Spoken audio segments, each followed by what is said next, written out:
This happened a couple of days ago, and honestly, I'm not sure if I went too far. My wife, 29, and I, 31, male, got into a massive argument. It started over something small, like chores or bills. I can't even remember, to be honest, but it escalated quickly. She was getting really worked up, like full-on screaming at me, and I admit I was yelling too. Here's where I might have messed up. My wife has a habit of saying nasty stuff when we argue. In the past, she'd say things like, "I never said that," or "You're twisting my words," when I bring it up later. So, in the middle of this fight, I decided to record her on my phone. I didn't think it was a big deal. I just wanted proof of what she was saying in case she tried to deny it later. I wasn't trying to use it against her or anything, just to have my side straight. Well, she immediately noticed what I was doing, and it made her even angrier. She's had anger issues in the past. She even went to therapy for it.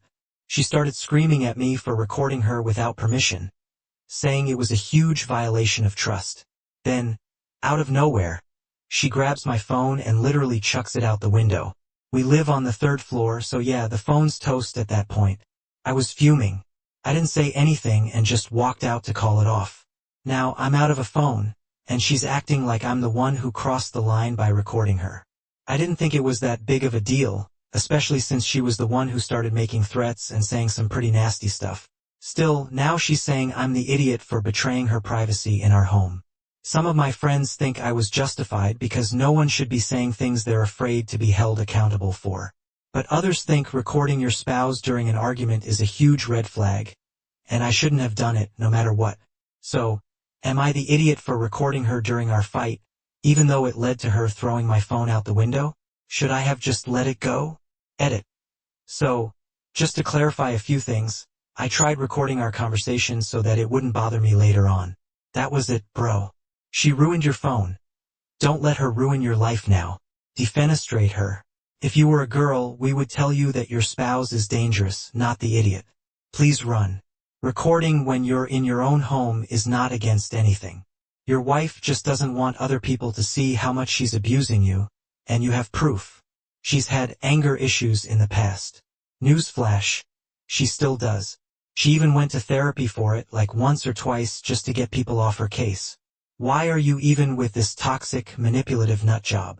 The recording wouldn't have helped.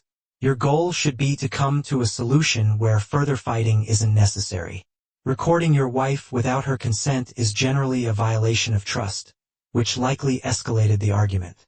While you wanted to protect yourself from gaslighting, this action probably made her feel betrayed. Agree, everyone's the idiot here.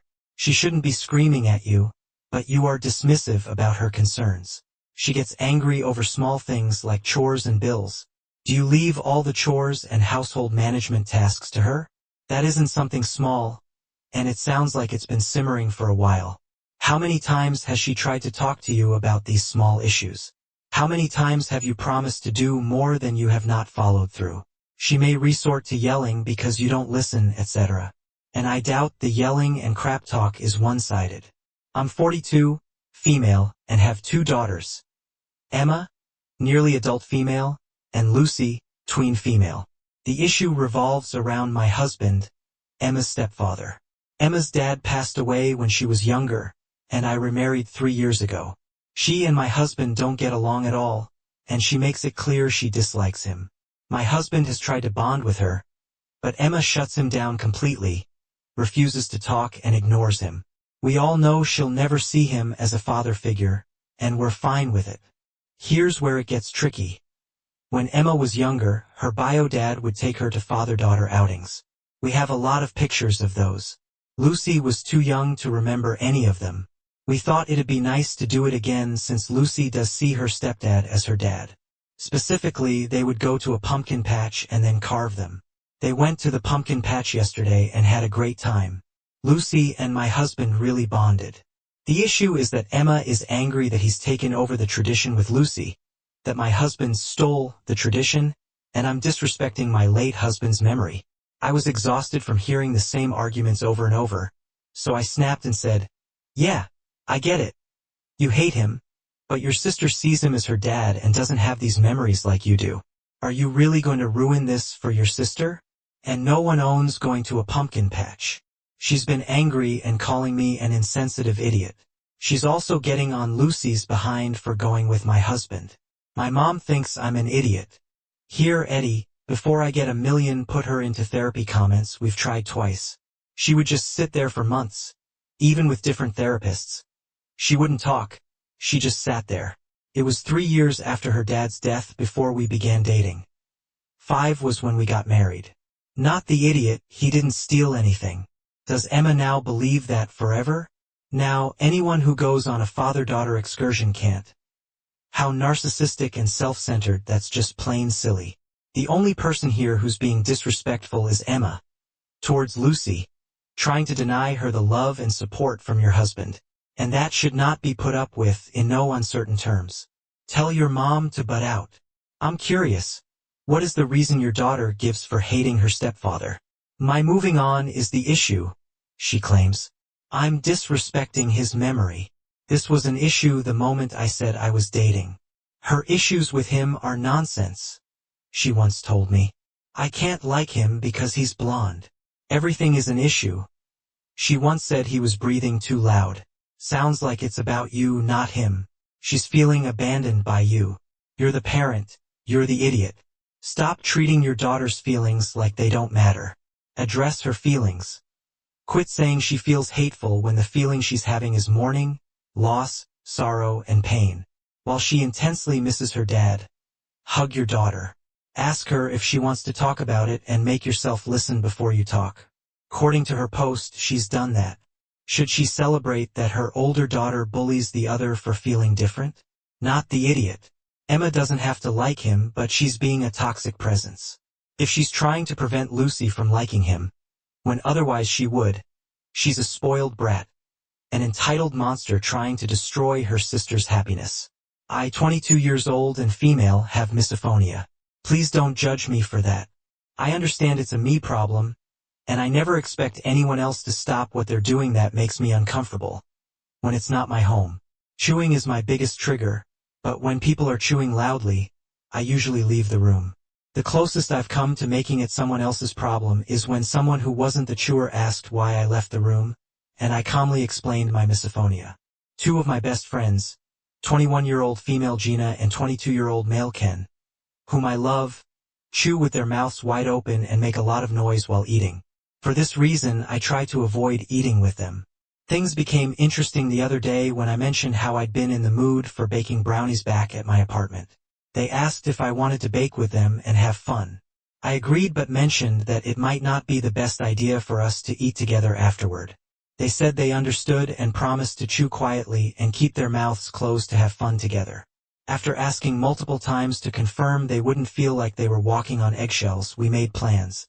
When we sat down to eat the brownies, they chewed with their mouths wide open and made horrible sounds. I assumed they'd forgotten what we talked about.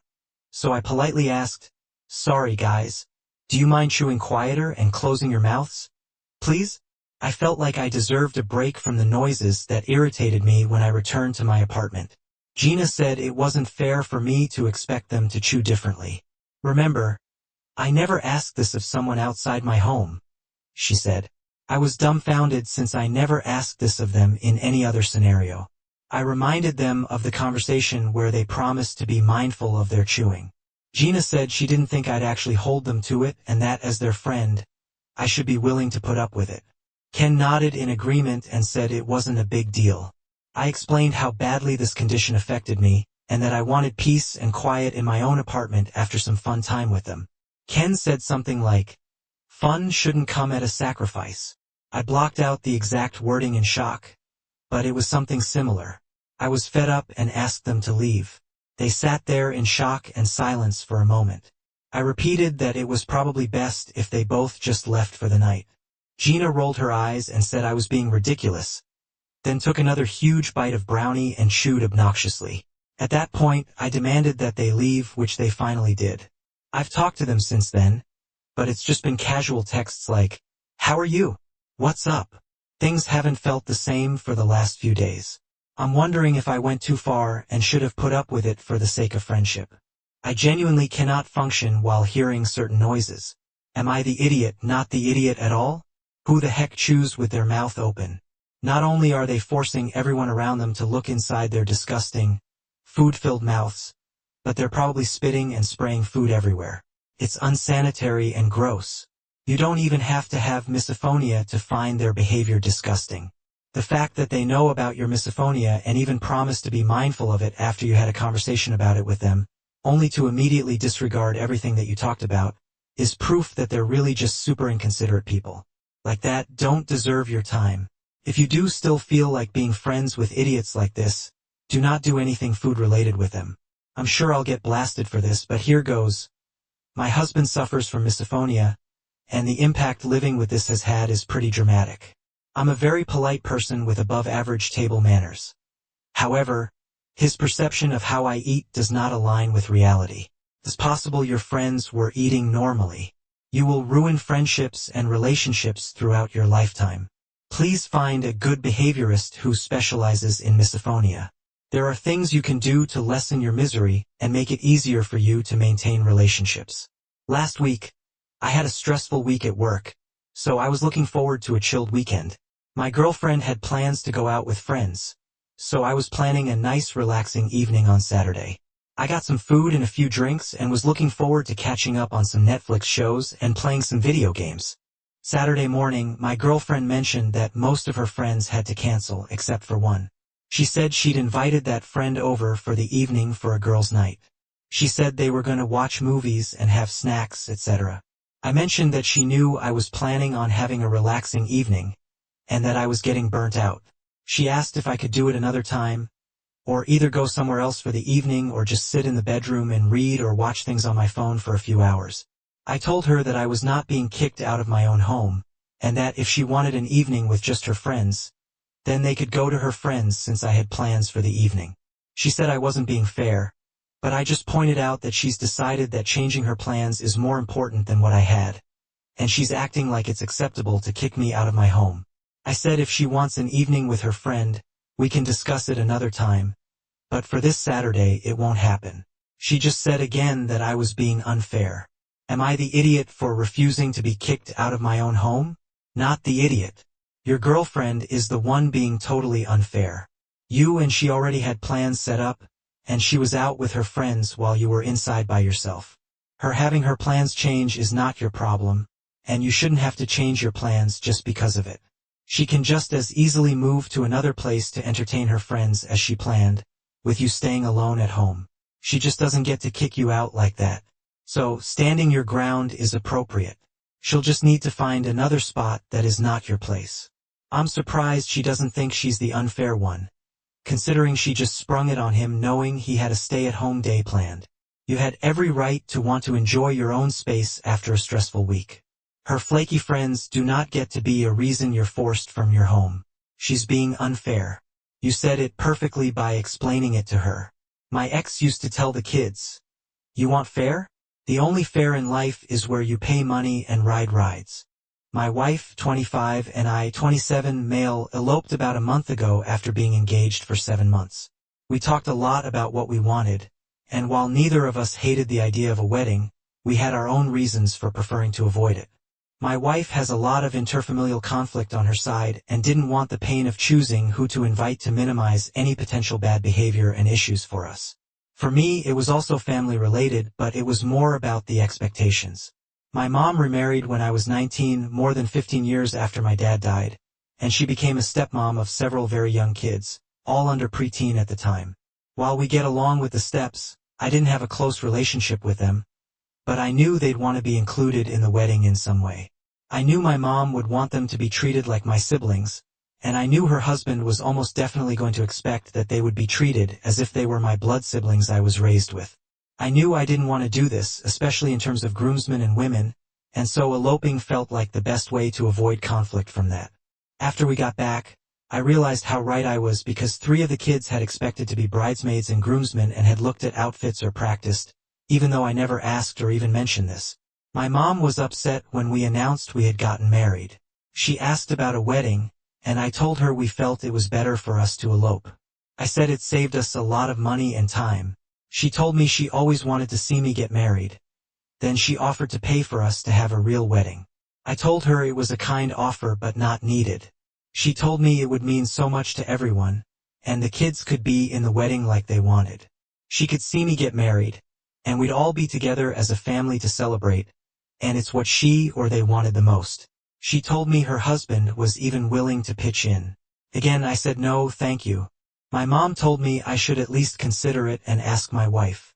She told me we denied ourselves a wedding when we got married, but there's no reason to now when all expenses would be paid. Her husband suggested I do it for the kids, who were really hurt when I got married and didn't include them at all, even though they'd really wanted to be involved. Am I the idiot? The manipulation alone made me want to scream for you. Your mom is ridiculous. Not once was her offer to help pay for your wedding about you, but about her stepkids being unhappy.